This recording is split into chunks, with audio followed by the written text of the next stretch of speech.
Let's talk about the receiving process. I know it's something very exciting that I'm sure you will love to hear about, but we're going to touch on just a couple things, and before you know it, this video will be done.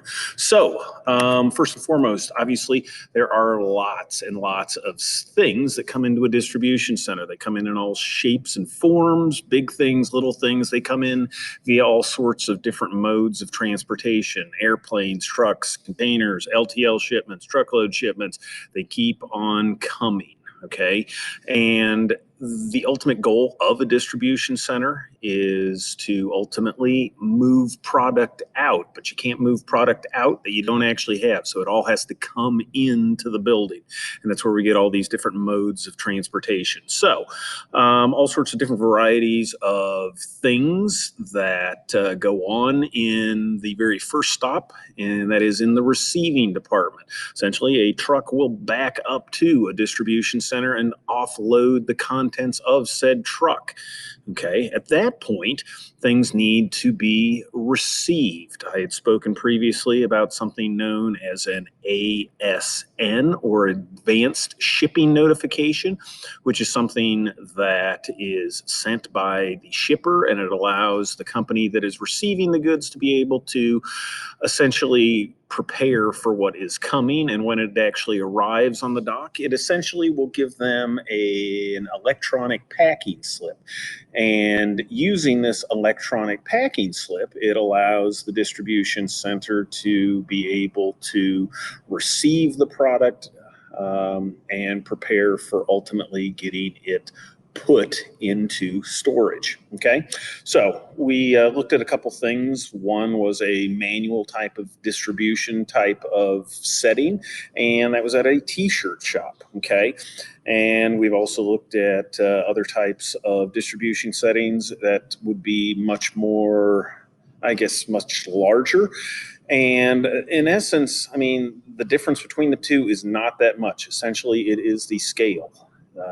The two different types of receiving that is going on are essentially the same. Some of the tools might be different, but all in all, it's the exact same process. Okay. One, however, is a more manual one, like the t-shirt shop. One is more technologically, it's more exciting technologically. Okay. Whereas the manual guy, he's using an Excel spreadsheet, maybe an Access database to be able to do a lot of things. The larger distribution center is oftentimes using a warehouse management system that has an RF capability to it. Okay, and we actually were able to several times be able to see an individual actually scanning cartons. Specifically, they were scanning what's known as an SSCC. Okay, it is basically a label that is on the box that allows these large distribution centers, WMS, to be able to understand what has been scanned. It allows them to know the unit that is inside the box, or as we might also refer to it as the SKU, or the stock keeping unit.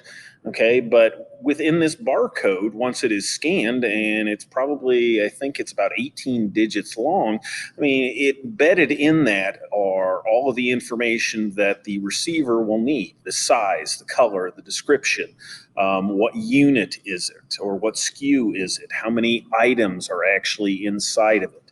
Okay, there are all sorts of things that are embedded in that barcode, and with a simple scan by an RF gun, that product is able to be brought into the inventory of the receiving distribution center. Okay, there might be various quality checks that go on in receiving. You might have to crack open a box and actually look inside of it to see what might be there. Is it exactly what is on the label on the outside of the box? There's a lot of quality type of assurance that goes on this, or in this receiving process, but in essence, it is something that there is a small sample taken, and if that small sample looks good, everything comes into the building. Now, if there are problems with the quality, then a lot more work will get done, but the vast majority of shippers that companies deal with are quite good, and their quality is quite good. Okay.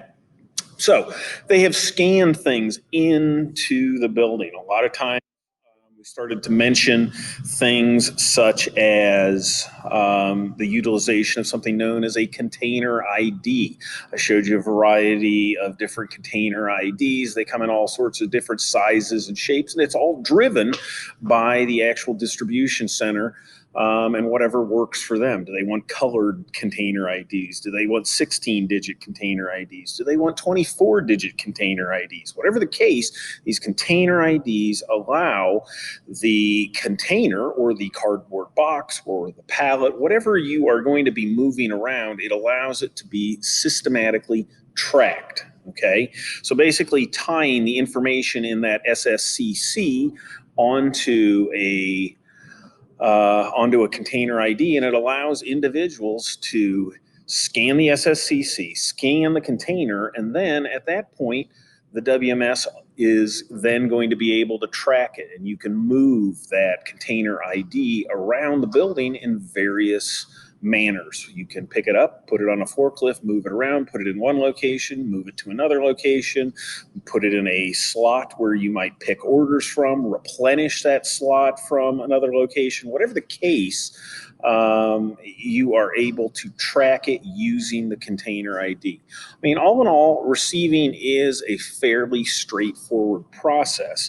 And as long as the ASN is present and as long as the distribution center is actually expecting that, well, I'll tell you, it is a good process. It's an easy process. Okay, so that's pretty much it for receiving. So I will stop right there.